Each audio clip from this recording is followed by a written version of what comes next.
तो जैसा कि वीडियो में भी आपने देखा होगा कुछ नमाजियों पे पुलिस वाले लातों से मार रहे हैं जो नमाज में हैं, इबादत कर रहे हैं ईश्वर की, अल्लाह की, भगवान की, उनके ऊपर लात चलाई जा रही है।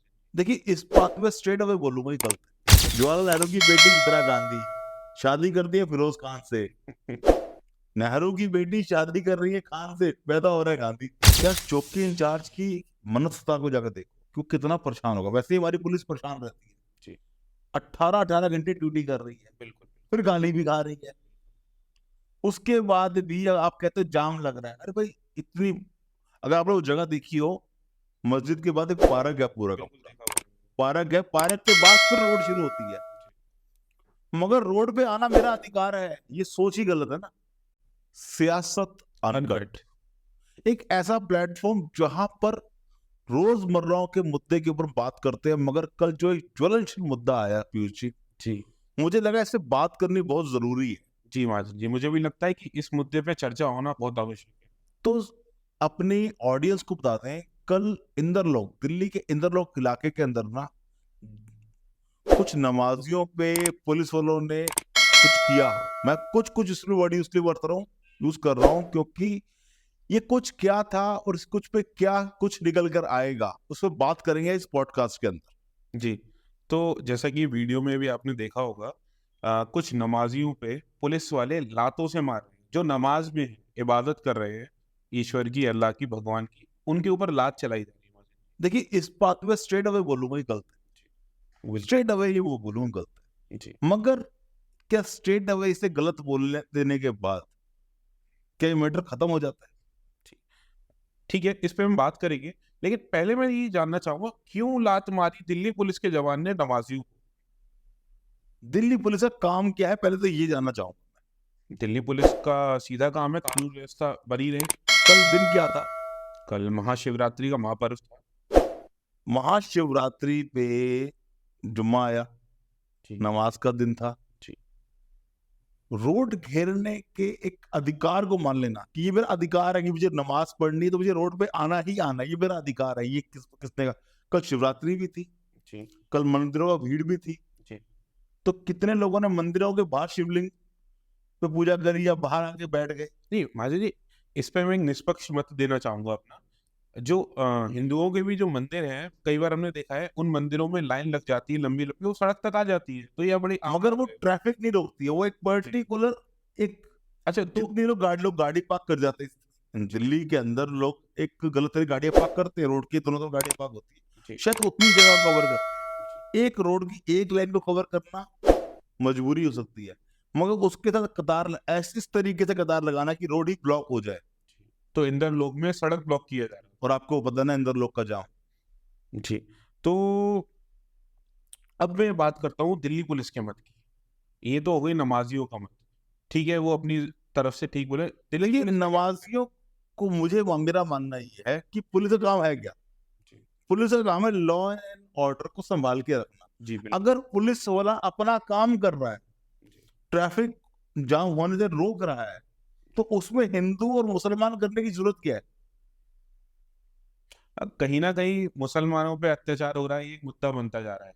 सर मैं बताता हूँ, जी हर कम्युनिटी ना दो कॉर्नर लेके चलती है। इसके पीछे ना बहुत बड़ी साजिश है।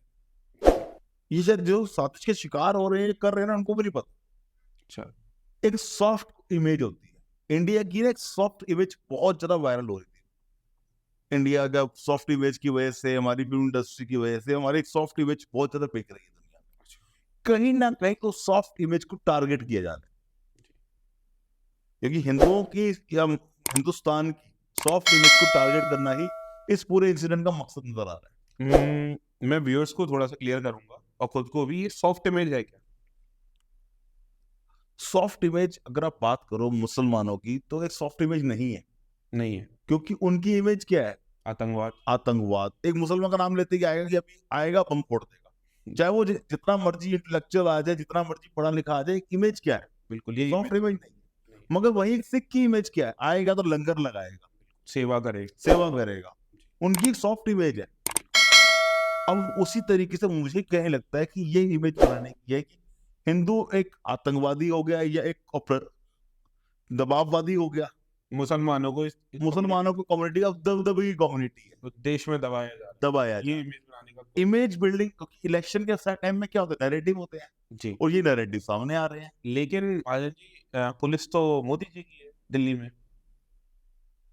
एक बात बताओ, जी, क्या मोदी जी ने मनोज कुमार तोमर जी को फोन किया था नहीं कि यार जाके नमाजियों को लात मारो? तो कहीं ना कहीं देखिए, छोटे सिपाही या छोटी चौकी, जैसे मनोज कुमार तोमर जी चौकी इंचार्ज थे उस क्षेत्र के, तो उनको भी आदेश आए होंगे ऊपर से, किसी एक चौकी इंचार्ज की इतनी हिम्मत नहीं है कि जाके क्षेत्र में इतना बड़ा कांड करते। यार चौकी इंचार्ज की मनस्ता को जाकर देखो, क्यों कितना परेशान होगा। वैसे ही हमारी पुलिस परेशान रहती है, जी, 18-18 घंटे ड्यूटी कर रही है, बिल्कुल। फिर गाली भी खा रही है, उसके बाद भी आप कहते हो जाम लग रहा है। अरे भाई इतनी, अगर आपने वो जगह देखी हो, मस्जिद के बाद एक पार्क है पूरा का बिल्कुल पूरा, देखा हुआ है। पार्क है, पार्क के बाद फिर रोड शुरू होती है। मगर रोड पे आना मेरा अधिकार है, ये सोच ही गलत है ना।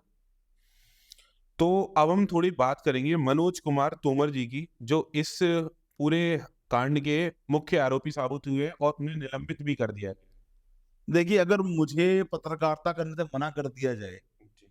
और मेरा चैनल बंद कर दिया जाए तो मैं कुछ नहीं कर सकता। वैसे ही मनोज कुमार जी को अगर काम करने से रोका जाए, उनका व्यवहार गलत तो मानता, क्या वो गलत कर रहे थे? कहीं ना कहीं वो एक तरीके से अगर जाम लग रहा है तो जाम को हटाना। कुछ लोगों को तर्क है जी, कावड़ यात्रा आती है, कावड़ यात्रा 3 दिन के लिए आती है और सबको पता होता है यहाँ से कावड़ यात्रा निकलेगी, और वो पासिंग परेड है एक तरीके से, वो आ रहे हैं और जा रहे हैं। मैं बिल्कुल सहमत हूँ माजिद जी आपकी बात से, लेकिन उस ट्रैफिक जाम को खुलवाने के लिए किसी को लात मारना जो पूजा कर रहा है, वो चीज तो गलत है ना। मैं वही तो बात कर रहा हूँ कि मैं स्ट्रेट अवे बोल रहा हूँ कि गलत है। मेरी फर्स्ट ओपनिंग लाइन यही है कि किसी नमाजी को लात मारना नमाज पढ़ते हुए गलत है, मगर उसका अधिकार भी तो नहीं है। मैं ये तो बात कर रहा हूँ, उसका अधिकार भी तो नहीं है वहां बैठना। अच्छा, एक बात और सामने आती है, मैंने काफी वीडियोस देखी और हम इस वीडियो में भी लोगों को दिखाएंगे कि पुलिस वालों ने काफी प्रयास किया, एक्चुअली और जब वो नहीं माने अगर आप तब- सुनेंगे ना, तो ये पहली जमात थी, जी, उसके बाद दूसरी जमात की नमाज होनी थी, अच्छा, फिर तीसरी जमात की नमाज होनी थी। अगर ये सिलसिला शुरू हो जाता तो रुकता भी तो नहीं, बिल्कुल, क्योंकि वो बैक टू बैक, और वहां पे बहुत, एक मस्जिद नहीं, 2 मस्जिदें साथ साथ है। अगर आप 2 मस्जिदों के अंदर भी नमाज कंप्लीट नहीं कर पा रहे हैं और इतनी बड़ी मस्जिद बनाने के बाद भी कंप्लीट नहीं कर पा रहे हैं, तो कहीं ना कहीं आपको सोचना पड़ेगा। प्लस इतनी तादाद इनकी बढ़ रही है, मैं देखिए किसी कम्युनिटी की तादाद बेइंतहाशा बढ़ रही है, इस पे कोई कमेंट नहीं करना चाहता हूँ, मगर अगर आप सोचो कि एक जगह पे कम्युनिटी बढ़ती जा रही है, जहाँ कल कम थे, बढ़ते बढ़ते बढ़ते बढ़ते जा रहे हैं, एक इंटॉलरेंस आ जाती है, क्योंकि वो चाहते हैं कि हमारा अधिकार असीमित हो। एक कम्युनिटी की सोच हो चुकी है हमारे अधिकार असीमित हो, कि कहीं ना 2014 से पहले we are in partially Muslim, we are living partially Muslim country. Hindustan एक पार्शियली मुस्लिम कंट्री रहा है। नहीं नहीं मैं इस चर्चा को उस क्षेत्र में नहीं ले जाना चाहूंगा, क्योंकि मैं चाहता भी नहीं हूँ, क्योंकि कहीं ना कहीं हिंदुस्तान हमेशा हिंदुओं का देश था और आगे भी नहीं, हिंदुओं का देश रहेगा। 14 से पहले अगर चलाऊं, जी, मैं कहता हूँ पार्शियली मुस्लिम कंट्री थी। उससे पहले ब्रिटिशर्स का राज था, उससे पहले मुगलों का राज था। मुगलों के बीच बीच पे मराठों ने आए हैं, उन्होंने राज कायम किया है। कई बार राज आया हिंदुओं का, मगर वो इतना लंबा या स्ट्रेस पे नहीं आया। जी, तो जब मुगलों का राज खत्म हुआ और ब्रिटिशर्स का राज आया, हम्म, तो जाते जाते लगता ना कि पार्शियली मुस्लिम कंट्री बना के गए हम। वो पार्शियली देखो, बड़ा सिंपल तो लॉजिक है। इस देश के पहले प्रधानमंत्री का नाम क्या है? पंडित जवाहरलाल नेहरू। उनके दामाद का नाम क्या है? मैं नहीं जानता, आप बताइए। फिरोज खान है। जवाहरलाल नेहरू की बेटी इंदिरा गांधी शादी करती है फिरोज खान से। नेहरू की बेटी शादी कर रही है खान से, पैदा हो रहा है गांधी। अच्छा चलिए, एक सवाल और पूछूंगा, फिर हम इस पॉडकास्ट को यहीं एंड करेंगे। जो हमारे वरिष्ठ एक अच्छे पत्रकार हैं रवीश कुमार जी, उन्होंने उनकी तो मैं नेक्स्ट लेवल कहूंगा। सर नफरत की आंधी, नफरत का ये, नफरत की गाड़ी, वो उनका पहले से माइंडसेट है कि मुसलमान डरा हुआ है। अरे 1 अरब 76 करोड़ मुसलमान भी अगर डरा हुआ है, तो भैया हिंदू तो फिर 80-90 करोड़ ही रह गया है, तो उसको तो मर जाना चाहिए डर के मारे। मैं माया जी, रवीश कुमार जी का एक सवाल था, उस पर आपकी राय जानना चाहूंगा क्या ये वोट पाने का फॉर्मूला है जो ये सब हुआ है? तो राम मंदिर क्या है? वोट पाने का फॉर्मूला, मैं उसी पे तो आपकी राय चाहता हूँ। राम मंदिर से वोट नहीं मिल रहा, अब आप कह रहे हो। बिल्कुल मिल रहा है। कल तक तो ये ना राम मंदिर फार्मूला है, अब राम मंदिर में वोट नहीं मिल रहा तो मुसलमान को लात मारना फार्मूला है। कल को वोट मिल जाएगा तो ईवीएम फार्मूला है। मुझे समझाओ पहले फार्मूला है कितने। नहीं, कहीं ना कहीं मेरे ख्याल से उनका ये कहना है। भाई जब अगर ईवीएम ही बायस्ड है जी, तो फिर राम मंदिर की जरूरत क्या है? अगर ईवीएम ही बायस्ड है तो फिर लात मारने की जरूरत क्या है? चलिए आपने कम शब्दों में अपनी बहुत बड़ी बात कह दी है, तो आगे जाऊंगा मालिक जी। मेरे ख्याल से इतना काफी है आज के लिए। देखिए, इलेक्शन आ रहे हैं। जी, इलेक्शन से पहले मनोज कुमार तोमर जी जैसे कितने तोमर निकल कर आएंगे, उन्होंने कितने कदम आएंगे? क्या हर कार्य का जवाब सरकार को देना है? बने रहिए हमारे साथ सियासत अनकट। Thank you.